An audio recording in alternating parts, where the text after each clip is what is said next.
Nah terus terang aja kalau kami berpendapat gugatan TPDIP ini sebenarnya ini dari segi politik dulu saya cerita. Ini sebenarnya nggak konsisten gitu ya.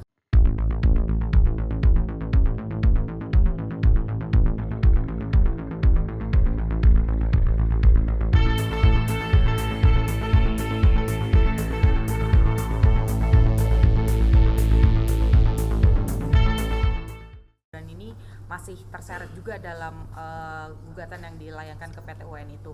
Nah, sebagai tim kuasa hukum Prabowo Gibran, ada tanggapan Pak terkait dengan petun yang PDIP itu? Yang PDIP yang dulu ya? Yang kemarin, ini baru nanti. Untuk yang sekarang? Sekarang, nah nanti sidang katanya sudah lengkap dan akan sidang tanggal 2 Mei. Nah, mengenai soal gugatan yang PDIP yang sekarang yang dari partai PDIP ya, yang diwakili oleh Pak Gayus ya. Ya. Nah, terus terang aja dari tim hukum Prabowo Gibran nanti mungkin kami berbagi tugas, bukan kami yang akan mewakilinya. Mungkin akan mengajukan intervensi terhadap itu kali kasus itu, karena yang digugat kan KPU. Ya. Nah, tapi kita sudah sampaikan kepada tim yang lain supaya masuk sebagai intervensi untuk kasus itu, supaya bisa memberikan keterangan yang seimbang lah di kasus itu. Nah terus terang aja kalau kami berpendapat gugatan TPDIP ini sebenarnya ini dari segi politik dulu saya cerita. Ini sebenarnya nggak konsisten gitu ya. Di satu pihak Ganjar Pranowo dan Pak Mahfud sudah mengucapkan selamat kepada Pak Prabowo sebagai dan Gibran sebagai presiden. Tapi di satu pihak digugat lagi di pengadilan Petun gitu. Jadi kita nggak tahu yang sebenarnya yang mana yang benar ini, ya kan?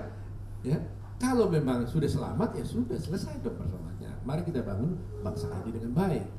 Kok ada ekornya gitu loh. Jadi ada ekornya kan? Jadi ekornya ada pengadilan gitu loh. Nah, tetapi itu kita harus hormati. Ya, kita sebagai tim hukum Prabowo Gibran menghormati.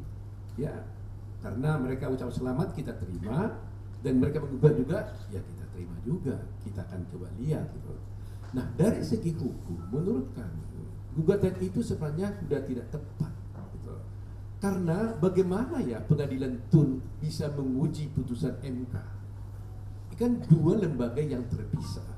Kalau TUN, umpamanya PT TUN atau Mahkamah Agung menguji putusan daripada PT TUN yang di bawahnya, lembaga di bawahnya itu boleh-boleh saja. Tapi kan forumnya kan beda. PT TUN mau menggugat putusan bukan di MK. Itu bagaimana? Nah, di dalam petitum mereka saya baca kemarin, mereka ingin lagi mengatakan agar keputusan KPU itu dibatalkan.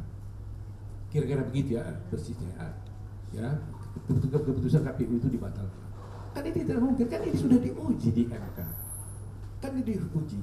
Nah, yang saya tahu kalau sudah menyangkut soal keputusan KPU itu kan ranahnya undang-undang pemilu, ya. Kalau undang-undang pemilu maka tentunya yang harus digugatnya itu melalui Bawaslu, ya kan? Nah kalau juga tetap juga paling tidak kalau dia tidak melalui Bawaslu, ya masa langsung ke PT UN. Biasanya kalau ada pelanggaran, ya maka harus dilakukan pengaduan ke Bawaslu. Kalau Bawaslu mereka tidak puas, bisa banding kepada TUN, Tata Usaha Negara ya PT TUN gitu. Setelah itu nggak puas lagi di PT TUN, baru ke Mahkamah Agung. Nah ini tidak melalui Bawaslu, dia gugat kepada PT TUN, PT UN gitu, PT TUN kan. Nah ini yang saya lihat ini nggak tepat menurut saya, gitu. Ya. Jadi saya yakin dan percaya bahwa biar bagaimanapun keputusan MK itu adalah keputusan yang final and binding, sudah final dan mengikat semua pihak. Tinggal menunggu Pak Prabowo Gibran ditetapkan jadi dilantik menjadi presiden bulan Oktober, dan gugatan itu berjalan begitu saja, tapi akan kita lihatlah.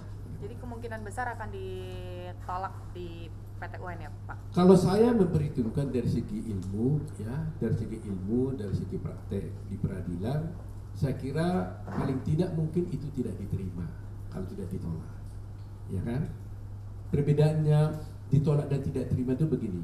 Kalau tidak diterima, secara formal tidak memenuhi syarat. Kalau ditolak, itu materi gugatan pokoknya yang ditolak. Nah, perhitungan saya nanti di akhir perkara gugatannya itu akan tidak diterima karena menurut kami itu bukan ranahnya itu, ya. Tapi seandainya pun masuk ke pokok perkara juga tidak bisa, karena apa? Gini ya, mereka kan mempersoalkan pelanggaran. Nah, sudah diuji oleh MK mengatakan pelanggaran itu tidak terbukti. Nah, kalau begitu semuanya kan nggak habis-habis dong. Sudah diuji di Mahkamah Konstitusi pelanggarannya tidak terbukti, mau diuji lagi di PT UN bahwa pelanggarannya mau terbukti. Loh, kalau sana mengatakan terbukti, kacau dong negeri ini, ya kan? Jadi itu, karena di dalam gugatannya katanya kemarin Pak Prof. Gayus dalam diskusi kami di Kompas TV, dia mengatakan bahwa ini adalah mengenai soal pelanggaran yang akan dilakukan, perbuatan melawan hukum katanya.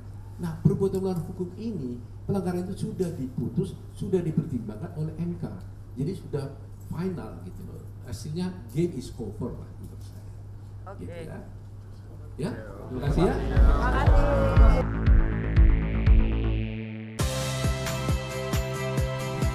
Saya Audrey Chandra. Saksikan program-program Kompas TV melalui siaran digital, pay TV, dan media streaming lainnya. Kompas TV, independen, terpercaya,